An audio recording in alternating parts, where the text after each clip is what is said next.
that the wing struts and the fittings, the wing tangs here, are mild steel, not chrome moly. Reasons for that is price and availability. This is the stuff I could get hold of fairly easily around the corner, and chrome moly is more of a challenge to get and more expensive.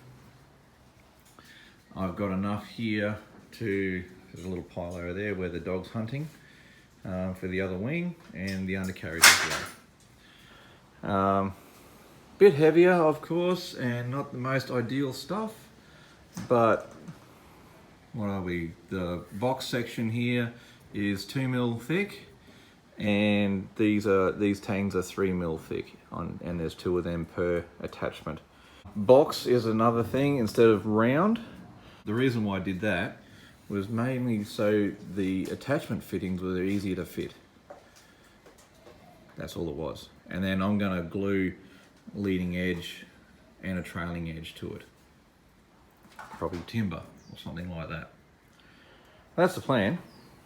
Making up inspection panels now. So I've been working on this one. I'll do some before and after photos here.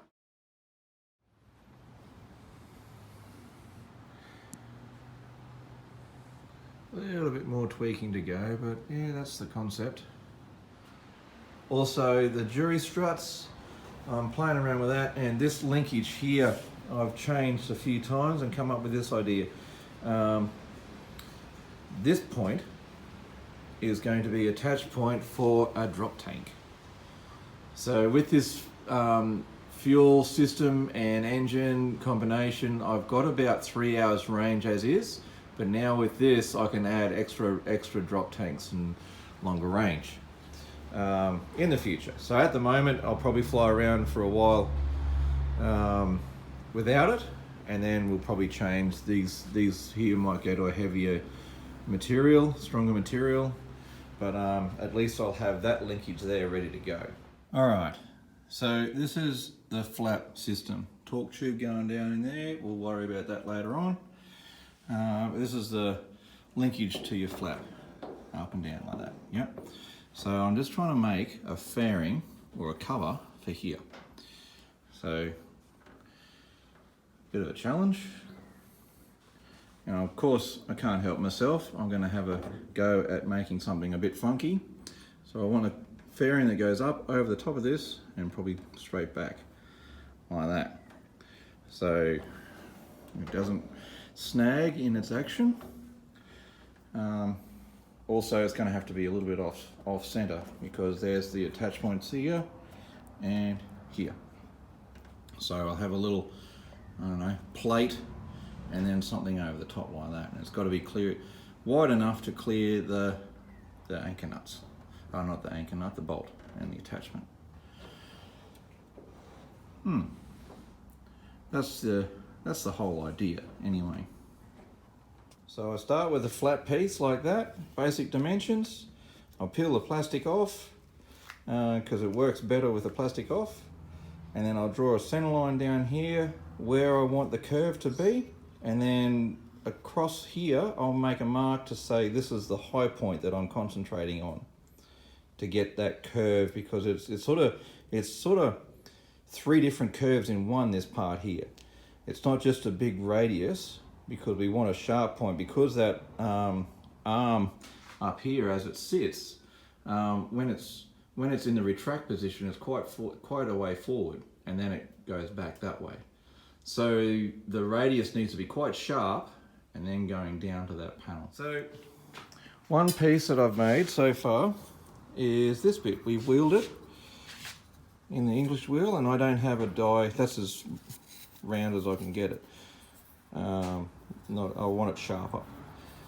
So what the trick is you overcook it. So you keep going until it gets a curve like that, and then hopefully when you squeeze it out to the right shape that you want, see how it comes back out like that?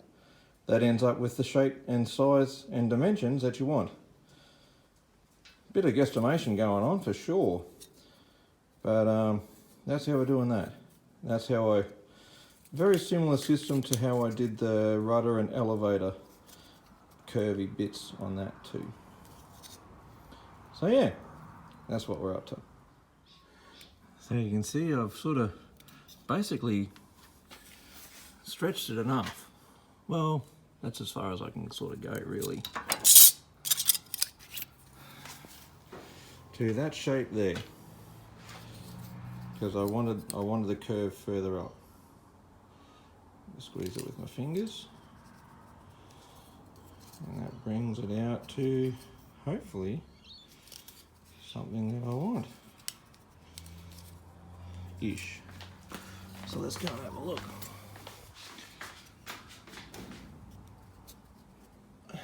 Something like that.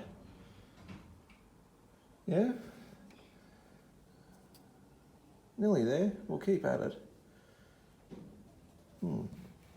So I got a little impatient and started stretching it further with my beater bag and then working it back down with the English wheel. And I was getting there slowly, but you know, I split it. So she's stuffed. Can't rush this stuff. Botherations and all of that. But that's alright. We're on the right track. We'll start again tomorrow, I think.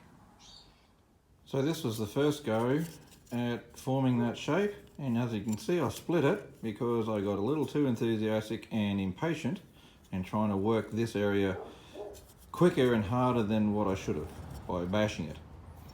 So learned a lot, but that's a fail. Start again.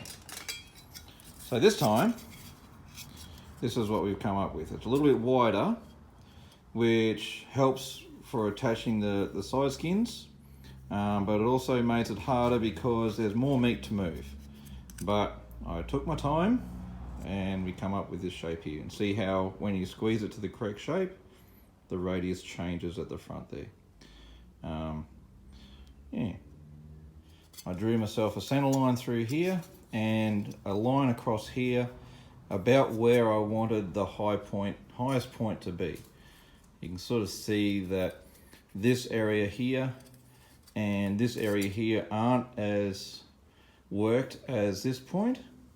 So it's sort of like three different areas that I was concentrating the curve on. The wheel itself, you can see this is the dimension of the sharpest wheel I've got, and it pretty much matches that. So when I started off, I started working this way to my marks, and then when I wanted to concentrate and raise this point here further, I turned it sideways and worked it this way, just in concentrated areas. It also spreads and stretches more material. And then when you're finished, it actually starts to roll further around. It would sort of look like that.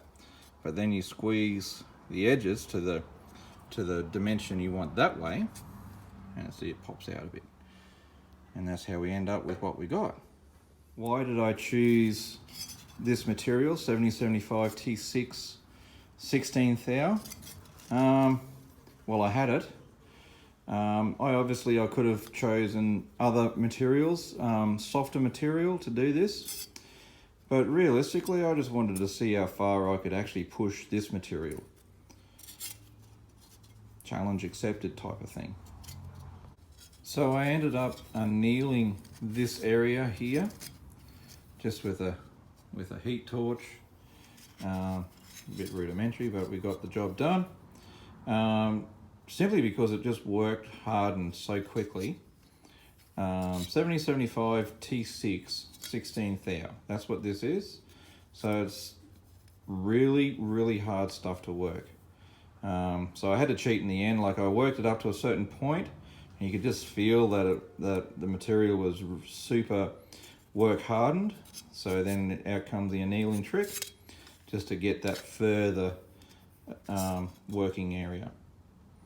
This is the base that'll attach to the wing, and then this piece will sit on the top like that, and then there'll be side pieces going up the side there. And there we go, it's all finished now. So we've got full free movement of the flap, in the cover.